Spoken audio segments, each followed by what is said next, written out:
बिस्मिल्लाहिर्रहमानिर्रहीम। खातिन हज़रात, मैं हूँ अख्तर अब्बास और आप सबको मेरा सलाम पहुँचे। स्मार्टनेस सबको अच्छी लगती है, लड़कों की हो या लड़कियों की हो, औरतों की हो या मर्दों की हो। जैसे जैसे उम्र बढ़ती है ऐसे अगर जिस्म स्मार्ट भी हो तो लोग ज़्यादा रश्क से देखते हैं। मेरे पास बहुत सारे सवाल ऐसे आते हैं जिसमें ख़वातीन ने अपने बढ़े हुए पेट के बारे में, बड़े हुए वज़न के बारे में सवाल किए होते हैं। ये मसला मर्दों के साथ भी होता है, लेकिन दोनों के इफ़ेक्ट का फ़र्क है, दोनों के असरात का फ़र्क है और दोनों की खूबसूरती। मर्द का फिर भी गुजारा हो जाता है, पर याद रखिए अगर औरत मोटी हुई रिश्ता नहीं होगा। रिश्ता हो गया तो बेबी की बर्थ नहीं हो सकेगी, इसलिए कि जब भी ओबेसिटी होती है और आपका पेट बाहर निकलता है या नाफ से नीचे पेट नीचे ढलकता है तो ये वो जगह है जहाँ पे एग्स बनने होते हैं, उस पर बोझ बनता है, डेज डिस्टर्ब हो जाते हैं और उसके बाद वहाँ बच्चा नहीं बन सकता। इसी वजह से जितनी मोटी ख़वातीन होती हैं सबसे पहले इनका वज़न कम करने की इंस्ट्रक्शन दी जाती हैं कि अपना वज़न कम करें। वज़न ज़्यादा होगा आँखों को भली नहीं लगेंगी, वज़न ज़्यादा होगा ताने ज़्यादा मिलेंगे, वज़न मोटापा ज़्यादा होगा तो इनफैक्ट आपकी क्वालिटी ऑफ लाइफ का सत्यानाश हो जाएगा। ना आपको चलने फिरने को जी चाहेगा, ना बैठने को जी चाहेगा, इवन आप नमाज खड़े होकर नहीं पढ़ सकोगे। तो पेशेंट्स जो मेरे पास आते हैं उनके सवालात से, उनकी दिक्कतों से, उनकी ऑब्जर्वेशन से कुछ चीज़ों को मैंने नोट किया तो मैंने सोचा आज आपसे शेयर करूं। लेकिन एक वजह तो हो सकती है कि आपके ख़ानदान में ये मरूसियत हो, यदि अब्बा जी मोटे थे या अम्मा मोटी थी तो ये जीन्स में होगा। अब ये जीन्स में होना लाजिम नहीं है कि आप भी उतने ही मोटे और बल्की हो जाओ, आप उससे बच सकते हो, एहतियात कर सकते हो। नंबर 2, जो आपका लाइफस्टाइल है वो आपको मोटा करता है। जितनी भी ख़वातीन और मर्द रात को देर के खाना खाते हैं, 9 बजे, 10 बजे, 11 बजे, 12 बजे, और खाना खाने के बाद आराम से थोड़ा सा टीवी देखा और सो गए, इनका मोटा होना मस्ट है, लाजिम है। क्योंकि जितना खाया उसके बाद तो आप उस हदीस में भी अमल नहीं करते कि खाना खाने के बाद कम से कम चहलकदमी करो, 40 कदम चलो। ये उस खाने को डाइजेस्ट करने का एक हल्का सा प्रोसेस है, हम वो भी नहीं करते, बिस्तर में घुस जाते हैं।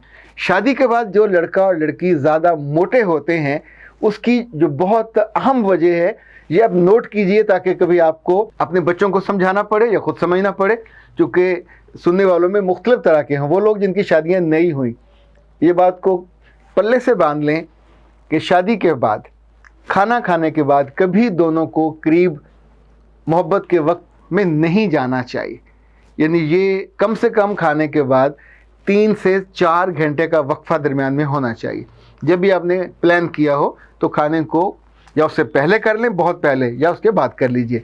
अगर आपने इस टाइम का ख्याल ना किया तो आप दोनों बहुत भद्दे तरीके से मोटे होंगे और ज़ाहिर उसका नुकसान फिर आपके पूरे ख्वाबों पे भी होता है, पूरे जिस्म पे भी होता है, मजाक का निशाना भी बनते हैं।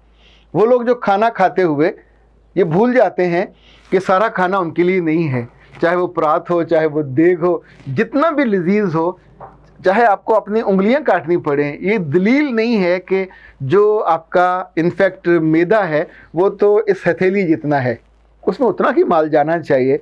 जब आप अल्लाह माफ़ करे उसको भैंस का मैदा बना दोगे या गाय का मैदा बना दोगे तो वो फैलेगा, बड़ा होता जाएगा, पेट उससे बाहर निकलेगा।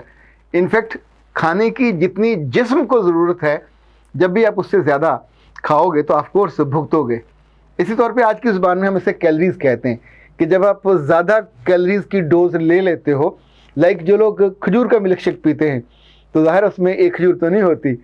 अब उस खजूर के मिल्क शेक का मज़ा आपकी ज़ुबान को आया, आपको बहुत अच्छा लगा, एक पूरा ढेर आपके पेट में गया, आपने बर्गर खाया और वो भी सुपर बर्गर, और वो भी ऐसा मोटा ताज़ा मुरगन किस्म का कि जिसके अंदर कैलोरीज तह दर तह लगी हुई हों।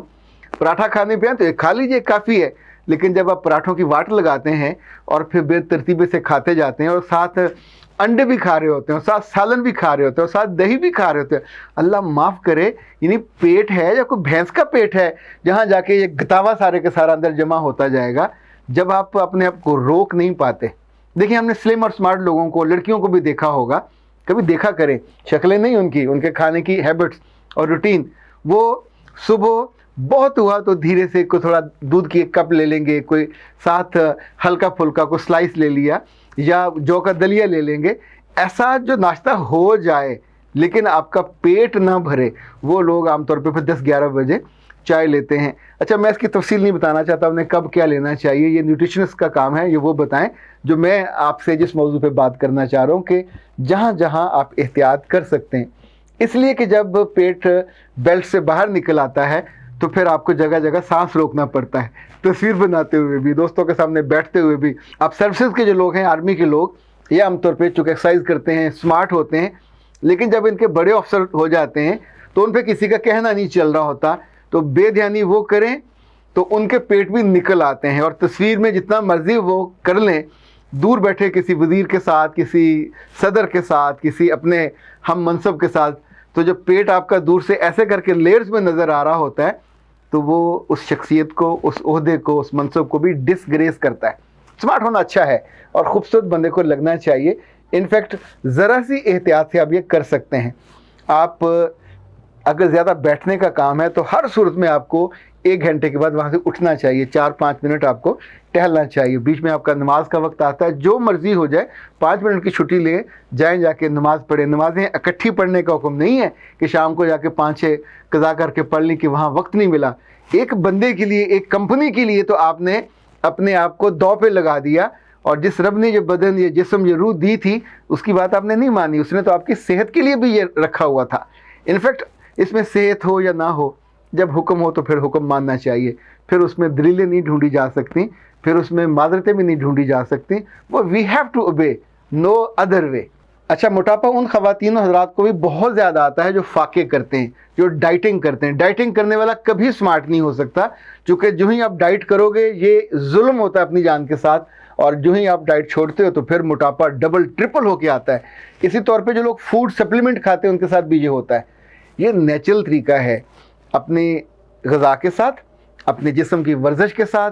कुछ लोगों का ख्याल होता है जी मैं तो 10-15 मिनट वॉक करती हूँ, मेरा तो कुछ नहीं होता। अल्लाह की बंदियों, जो रोज़ आपने कैलोरीज कितनी सारी तहें चढ़ाई हैं, उनको भी तो बर्न होना है। जब वो बर्न नहीं होंगे तो आपके पेट पे, आपकी हिप्स पे, चूँकि मर्दों के और जगहों पे ये जमा होती हैं कैलोरीज, और ख़वातीन के जिस्म के मुख्तलिफ़ हिस्सों पे, और ख़ास तौर पे हिप्स में जमा होती हैं, या उनके पेट पे, इवन कुछ के बाजुओं पे, कुछ के गर्दन पे, तो ज़्यादा फिर भद्दी और बुरी लगती हैं। आपका जो चलने वाला, देखिए ख़वातीन का जो आइडियल शेप है जो सजेस्ट की जाती है वो पीयर शेप है, पर जब आप बिल्कुल एक ऑरेंज बन जाते हैं या तरबूज बन जाते हैं तो अल्लाह माफ़ करे, आप शेप से डी शेप हो जाते हैं।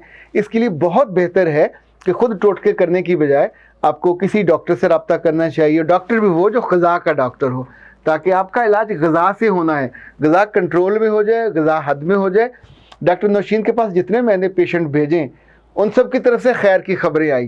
कुछ ख़वातीन जो उनका खाना दिया वो भी खा लेती हैं, और जो रूटीन का खाना भी खा लेती हैं, वो भी अल्हम्दुलिल्लाह कभी पतली नहीं हो सकती। अच्छा, मर्द इस मामले में थोड़े कॉल के पक्के होते हैं, ख़वातीन से रेजिस्ट नहीं होता। जब खाने बैठती हैं, सामने फिर जो कुछ होगा वो उस पर देसी घी भी लगाएंगी, उसका तड़का भी लगाएंगी। ज़ाहिर है किसी ने मना थोड़ी, कोई माइकल लाल आपको मना तो नहीं कर सकता, लेकिन ज़िंदगी की जो क्वालिटी ख़राब होती है वो तो मना कर सकती है। ये इस वक्त जो मैं आपको प्यार से समझा रहा हूँ ये तो मना हो जाइए। नेट से पढ़ के टोटकों से कभी पतले मत होइएगा, मारे जाओगे, जिल्द ढलक जाएगी और बहुत सारे नुकसानात होंगे। जिन जिन का ख्याल है कि मोटापा दवाई से कम किया जा सकता है तो वो इस ख्याल को दिल से निकाल दें। मोटापा किसी दवाई से कम नहीं किया जा सकता। दवाइयाँ आपका मोटापा बढ़ा देंगी। मोटापा जिस चीज़ से हुआ उसको रोकना पड़ेगा, आपकी खुराक को रोकना पड़ेगा, खुराक का कंटेंट बदलना पड़ेगा। और इसके लिए सिंपल आप रब्ता कर लीजिए डॉक्टर साहब से और उनसे पूछ लीजिएगा, वो आपके जिस्म, वज़न, कद के एतबार से आपका ये मसला हल कर देंगी। लेकिन पेशेंस चाहिए, ये 3 से 6 माह लगते हैं इस काम को, और फिर आप उस नॉर्मल हद पे आ जाते हैं। फिर अगले 2-3 साल आप निकाल जाते हैं, फिर जिस्म आदी हो जाता है और तब आपकी स्मार्टनेस लंबी चल जाती है। पर अगर आप बेबस हो जाएं, खाने को देखकर आंखों में आपके कहर उतर आए या भूख उतर आए और फिर आप अपने हाथों को रोक ना सकें, तो मैं माजरत खा हूँ, फिर कभी मोटापा दूर नहीं हो सकता। फिर इंशाल्लाह आप ऐसे ही लोगों के मजाक का निशाना बनते रहेंगे, और ऐसे आप अपने बच्चों को तरसते रहेंगे और अच्छी सेहत को भी तरसते रहेंगे। पर ये अच्छा नहीं है, ये बेहतर नहीं है। अख्तर अब्बास को इजाज़त दीजिए। अस्सलाम।